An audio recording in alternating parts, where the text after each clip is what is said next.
Assalamualaikum warahmatullahi wabarakatuh. Halo semuanya, selamat datang kembali di channel YouTube Sobat Pembelajar. Pada video kali ini saya akan sharing materi tentang metode ilmiah atau scientific method.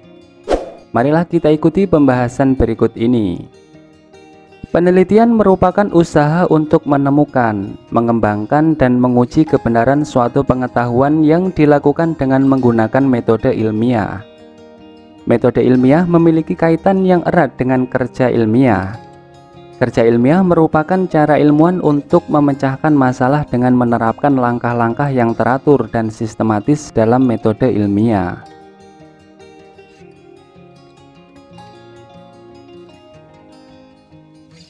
Pertama-tama kita akan melihat terlebih dahulu definisi metode ilmiah.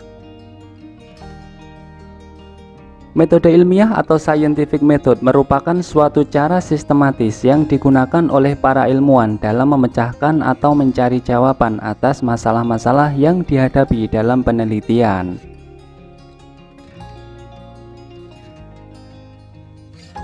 Selanjutnya kita akan membahas tujuan metode ilmiah. Tujuan metode ilmiah yang pertama adalah untuk meningkatkan keterampilan dalam mengorganisasikan dan menyajikan fakta secara sistematis. Yang kedua, untuk meningkatkan keterampilan dalam menulis berbagai macam karya tulis ilmiah. Yang ketiga, meningkatkan pengetahuan tentang mekanisme penulisan karangan.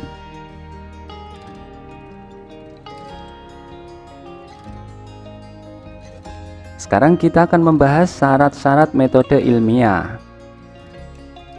Syarat metode ilmiah yang pertama adalah bersifat sistematis.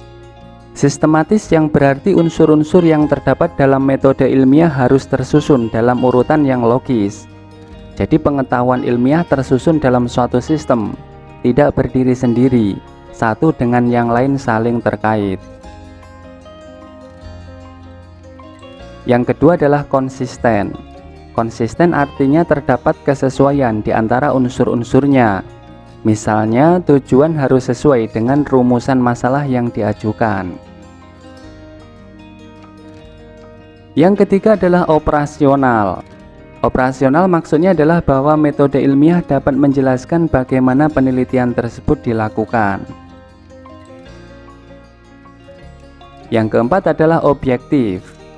Objektif maksudnya adalah pengetahuan itu sesuai dengan objeknya atau didukung oleh metodik fakta. Yang kelima adalah metodik. Metodik artinya pengetahuan ilmiah diperoleh dengan menggunakan cara-cara tertentu yang teratur. Dan yang keenam adalah bersifat universal. Universal artinya pengetahuan tidak hanya berlaku atau dapat dinikmati oleh seseorang atau beberapa orang saja, tetapi semua orang melalui eksperimentasi yang sama akan memperoleh hasil yang sama.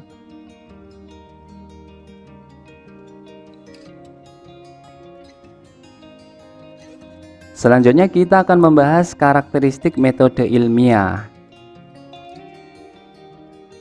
Karakteristik metode ilmiah yang pertama adalah objektif.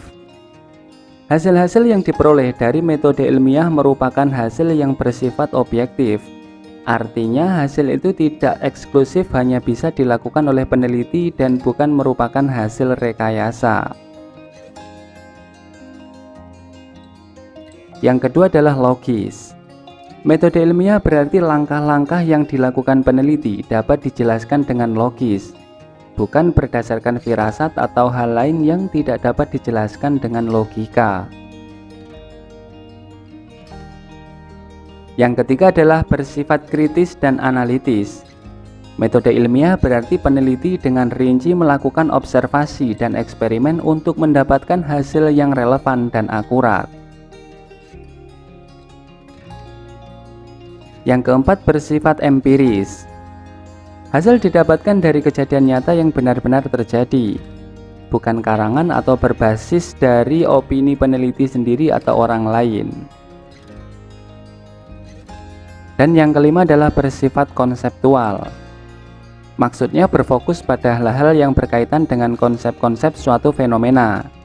Penelitian bukan terbatas hanya pada fakta-fakta yang dapat dirasakan atau dilihat secara nyata, tetapi juga penjelasan konsep bagaimana fakta-fakta tersebut terjadi dan kaitan di antaranya.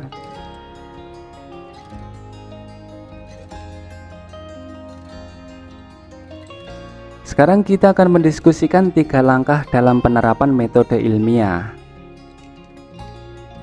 Yang pertama adalah mengikuti prosedur yang direncanakan dengan hati-hati. Yang kedua, melakukan pengamatan dengan akurat. Dan yang ketiga, mencatat dan melaporkan semua temuan.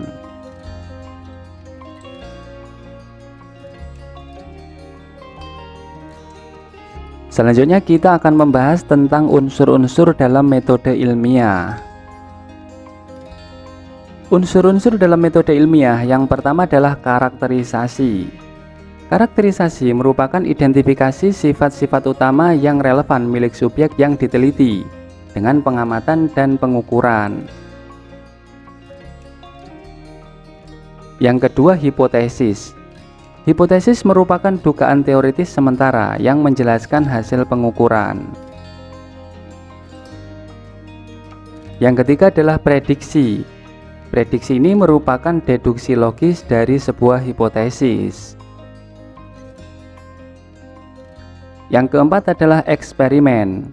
Eksperimen atau percobaan merupakan pengujian atas hubungan karakterisasi dengan prediksi dan hipotesis.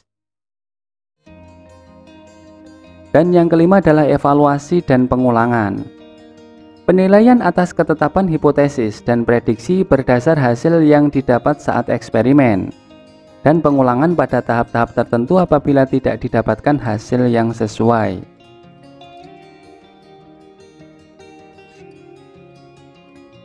Selanjutnya kita akan melihat tahapan umum dalam metode ilmiah.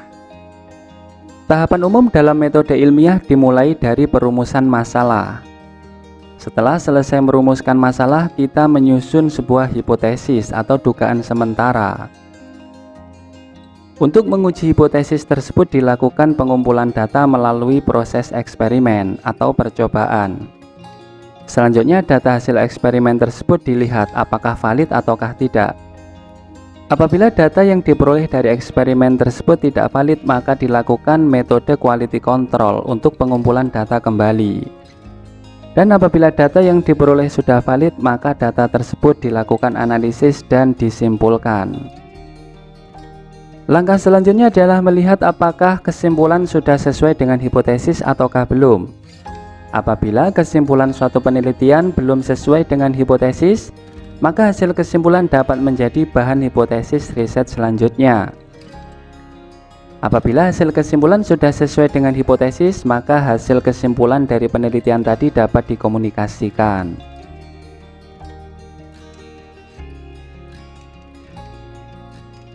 Selanjutnya kita akan membahas lebih detail tentang tahapan metode ilmiah. Tahapan metode ilmiah yang pertama adalah merumuskan masalah.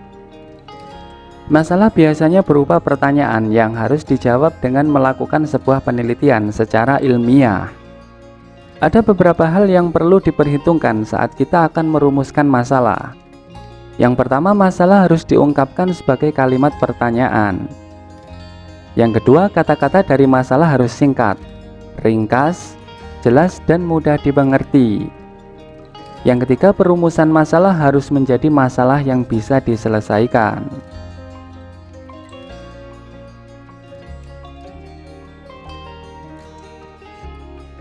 Tahapan metode ilmiah yang kedua adalah mengumpulkan informasi.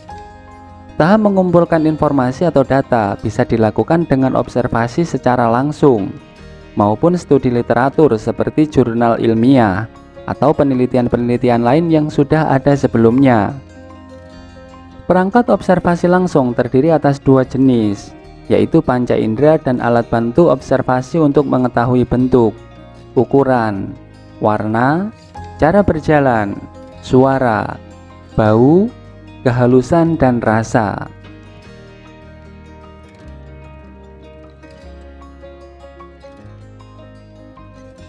Tahapan metode ilmiah yang ketiga adalah menyusun hipotesis. Setelah kita melakukan observasi dan didapatkan data, maka yang harus kita lakukan adalah membuat hipotesis, yaitu jawaban sementara terhadap masalah yang masih bersifat praduga, karena masih harus dibuktikan kebenarannya melalui penelitian. Hipotesis yang berguna akan memungkinkan prediksi berdasarkan deduksi. Prediksi tersebut mungkin meramalkan hasil suatu eksperimen dalam laboratorium atau pengamatan suatu fenomena di alam. Prediksi tersebut dapat pula bersifat statistik dan hanya berupa probabilitas.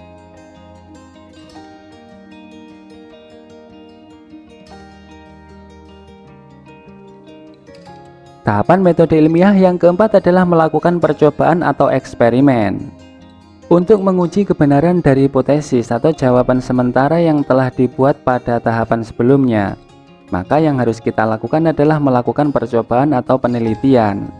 Penelitian harus dilakukan dengan teliti sehingga didapatkan data yang akurat. Dalam melakukan percobaan atau eksperimen harus menyusun rancangan penelitian dengan baik. Beberapa faktor yang harus diperhatikan dalam menyusun rancangan penelitian adalah menentukan variabel penelitian, menentukan alat dan bahan yang akan digunakan dalam penelitian, menentukan sampel penelitian, menentukan lokasi penelitian, dan menentukan waktu penelitian.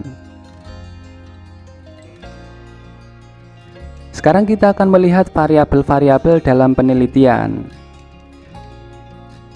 Yang pertama adalah variabel bebas atau variabel independen. Variabel bebas merupakan variabel yang memengaruhi atau yang menjadi sebab perubahan timbulnya variabel terikat. Yang kedua adalah variabel terikat atau variabel tergantung, disebut juga dengan variabel dependent. Variabel terikat merupakan variabel yang dipengaruhi oleh variabel bebas. Yang ketiga adalah variabel kontrol. Variabel kontrol juga disebut sebagai variabel kendali.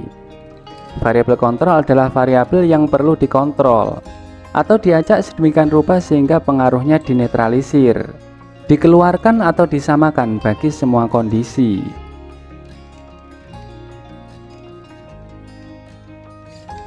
Berikut ini adalah contoh rancangan penelitian. Di sini kita lihat populasi uji berupa 100 ekor tikus yang secara genetik identik. Dari 100 ekor tikus yang secara genetik identik tersebut dipilih secara acak untuk dibagi menjadi 2. 50 ekor tikus dipilih secara acak untuk menjadi kelompok eksperimen, sedangkan 50 ekor tikus lainnya dipilih untuk menjadi kelompok kontrol. Perlakuan yang diberikan terhadap 50 ekor tikus yang menjadi kelompok kontrol adalah diberikan makanan tanpa DDT.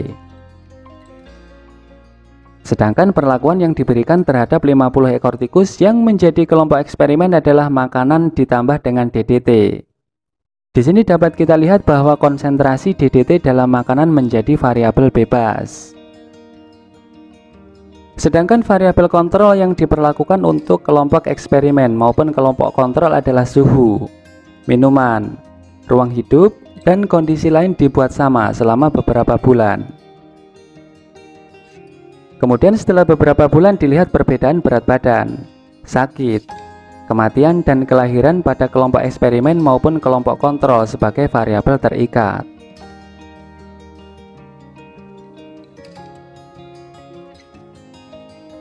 Tahapan metode ilmiah selanjutnya adalah mengelompokkan dan menganalisis data. Pada tahapan ini, data-data yang diperoleh dari hasil penelitian dicatat dan diolah ke dalam bentuk grafik atau diagram, maupun bentuk lain sehingga mudah untuk dianalisis. Analisis ini dikembangkan dari rumusan hipotesis yang telah dibuat sebelumnya, terutama apakah hipotesis yang dibuat dapat menjelaskan fenomena permasalahan yang terjadi atau tidak. Jika terdapat hubungan yang jelas atau kesesuaian antara hasil eksperimen dengan hipotesis, maka hasil analisis dapat dijadikan sebagai dasar penarikan kesimpulan. Jika tidak, maka dilakukan pengulangan langkah-langkah sebelumnya. Pengulangan dapat dilakukan dari tahapan perumusan hipotesis atau dari tahap eksperimen. Data yang diperoleh dari hasil penelitian bisa dalam bentuk data kuantitatif maupun data kualitatif. Sedangkan cara mengelompokkan data dan menyajikan data bisa dalam bentuk grafik, tabel, gambar, diagram, dan sejenisnya.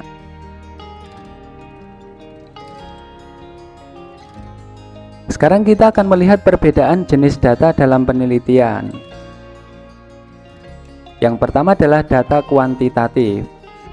Data kuantitatif adalah data dalam penelitian yang dapat diukur, dihitung, serta dapat dideskripsikan dengan menggunakan angka. Umumnya data seperti ini digunakan untuk menjelaskan fenomena-fenomena yang jelas dan sudah ada instrumen ukurnya.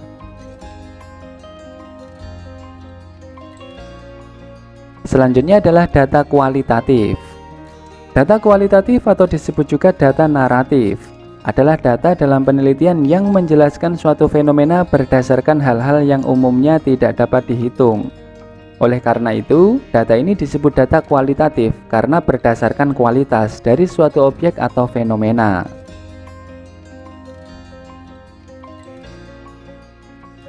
Selanjutnya kita akan melihat cara menampilkan data hasil penelitian. Data hasil penelitian diantaranya dapat ditampilkan dalam bentuk grafik, tabel, gambar atau fotograf, dan diagram.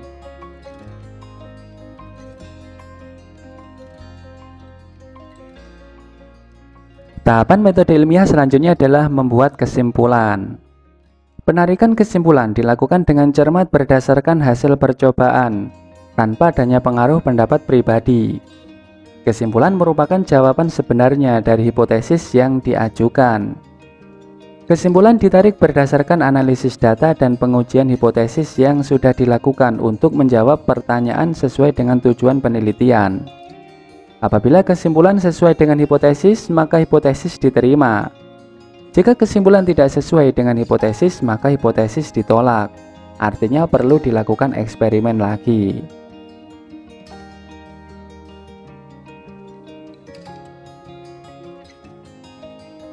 Langkah terakhir dalam penelitian adalah mengomunikasikan atau mempublikasikan hasil penelitian kepada orang lain dalam bentuk laporan tertulis atau melalui forum diskusi atau seminar. Kerangka tulisan atau outline dari suatu laporan ilmiah disusun secara berturut-turut sebagai berikut: judul, kata pengantar, daftar isi, pendahuluan, bahan dan metode, hasil dan pembahasan, daftar pustaka, dan juga lampiran.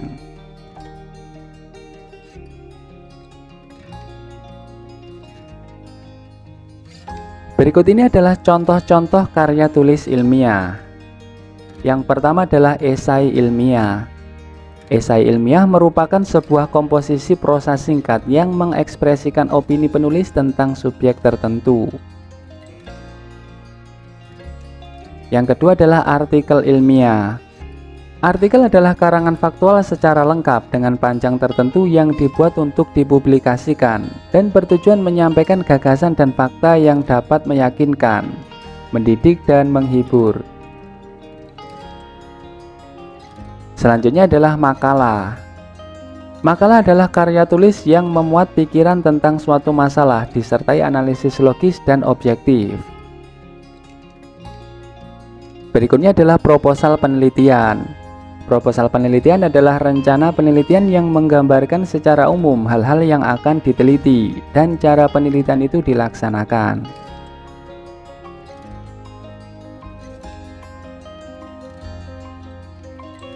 Selanjutnya kita akan membahas tentang sikap ilmiah. Sikap ilmiah yang pertama adalah rasa ingin tahu. Apabila menghadapi suatu masalah yang baru dikenalnya, maka peneliti berusaha mengetahuinya, senang mengajukan pertanyaan tentang objek dan peristiwa. Kebiasaan menggunakan alat indera sebanyak mungkin untuk menyelidiki suatu masalah, memperlihatkan semangat dan kesungguhan dalam menyelesaikan eksperimen. Yang kedua adalah kritis. Peneliti tidak langsung begitu saja menerima kesimpulan tanpa ada bukti yang kuat. Kebiasaan menggunakan bukti-bukti pada waktu menarik kesimpulan. Tidak merasa paling benar yang harus diikuti oleh semua orang. Bersedia mengubah pendapatnya berdasarkan bukti-bukti yang kuat. Yang ketiga adalah objektif. Peneliti melihat sesuatu sebagaimana adanya objek itu, menjauhkan bias pribadi dan tidak dikuasai oleh pikirannya sendiri. Dengan kata lain, para peneliti dapat mengatakan secara jujur dan menjauhkan kepentingan dirinya sendiri. Yang keempat adalah ingin menemukan. Sikap ingin menemukan ini maksudnya adalah peneliti selalu memberikan saran-saran untuk eksperimen baru. Kebiasaan menggunakan eksperimen-eksperimen dengan cara yang baik dan konstruktif. Selalu memberikan konsultasi yang baru dari pengamatan. Yang kelima adalah menghargai karya orang lain. Sikap menghargai karya orang lain ini maksudnya adalah peneliti tidak akan mengakui dan menyandang karya orang lain sebagai karyanya sendiri. Menerima kebenaran ilmiah walaupun ditemukan oleh orang lain. Yang keenam adalah sikap tekun. Sikap tekun ditunjukkan dengan tidak bosan mengadakan penelitian, bersedia mengulangi eksperimen yang hasilnya meragukan. Tidak akan berhenti melakukan kegiatan-kegiatan apabila belum selesai terhadap hal-hal yang ingin diketahuinya. Dan yang ketujuh adalah sikap terbuka. Maksudnya adalah peneliti bersedia mendengarkan argumen orang lain sekalipun berbeda dengan apa yang diketahuinya, serta terbuka menerima kritikan dan respon negatif terhadap pendapatnya.